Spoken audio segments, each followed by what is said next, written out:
Are you having thoughts about taking your own life? No, instead of waiting on a good day. Welcome to Made It to Monday. So it's Movember, and for the whole month, instead of raising money for Movember, I thought that I would put together a 4-part series called Made It to Monday, where I talk about mental health awareness and suicide prevention. That's what Movember is sort of all about, so I thought, why not sort of give back in that sort of way? To start it off, guys, I thought I'd start with today's topic being how to talk about suicide. So obviously this is a pretty big topic, but also hits home for quite a lot of people. I thought I'd start off with some quick stats. So some of you are already aware of this, but the leading cause of death between ages 14 and 44 is suicide. So a total of 8 people a day are taking their own life. Also, 1 in 2 people will experience a mental health condition over their lifetime.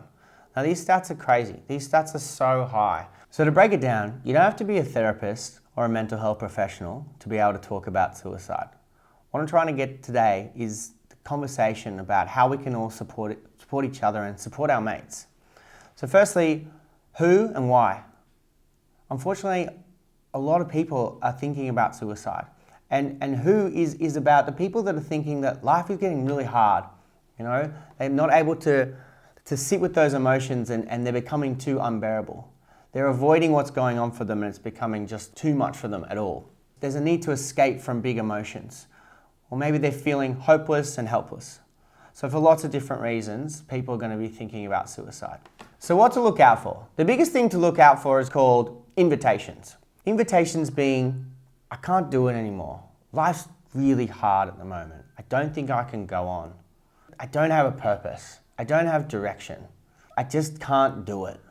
These are the sort of things that people are saying. Those things that are sort of hitting home for you that going, wow, that person's not safe. This is sort of really concerning me. There's something that I need to be doing about this. Then we're going on to asking about suicide. The reason they're called invitations is it's an invitation for you to explore and then ask the question. Now there's some taboo about suicide, there's some fear, there's some awkwardness about suicide.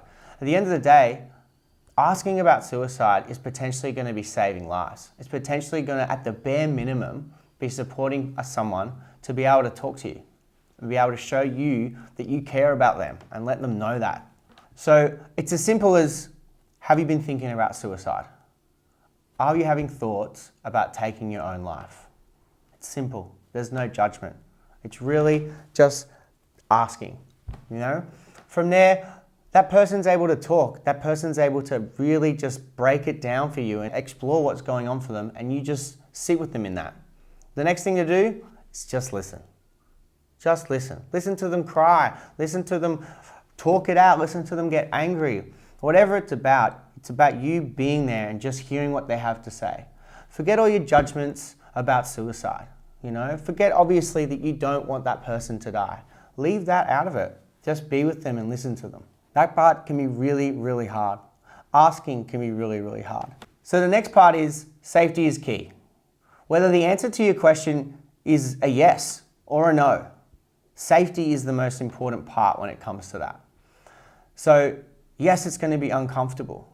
Yes, you're going to be hearing potentially something really, really painful that person's going through. We can't be freaking out about it. We can't be getting overwhelmed by it. We have to just be able to sit and breathe and be with them in that moment. We can't push them away. We have to let them be able to talk. From there, it's about, how can I support you? What help is there and what help do we need to look for in terms of options? From there, it's about maybe looking at your health professionals, looking at the helplines that there are available, like Lifeline, Suicide Callback. Maybe it's for you to call those services and ask more questions so that you get an understanding of what your person or what the friend or what the family member is sort of going through, and then go from there.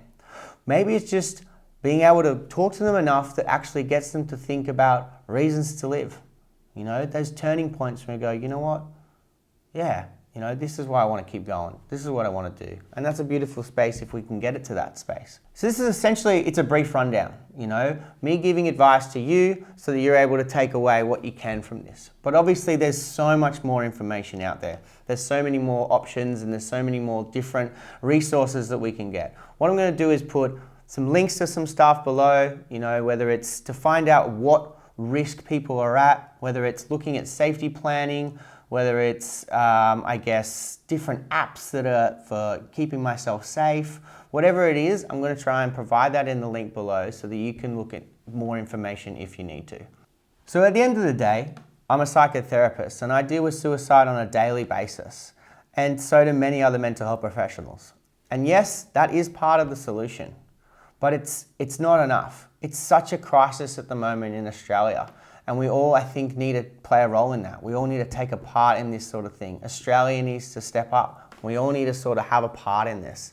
And that's going to be the solution for us, is everyone plays a role. So that's pretty much it today, guys. This has made it to Monday. I'm going to be doing a weekly video. My mustache is probably not going to grow any bigger than it already is, but the content might be helpful for you. If you really liked it, share it around, get it out there, see what people think. And if you, want to get in touch, get in touch. Thanks for listening, guys, and I hope to see you next week. No, instead of waiting on a good day, waiting around through ups and downs, waiting on something to happen, I just said, I wanna have a good day, and all my homies gonna ride today. That's right. And all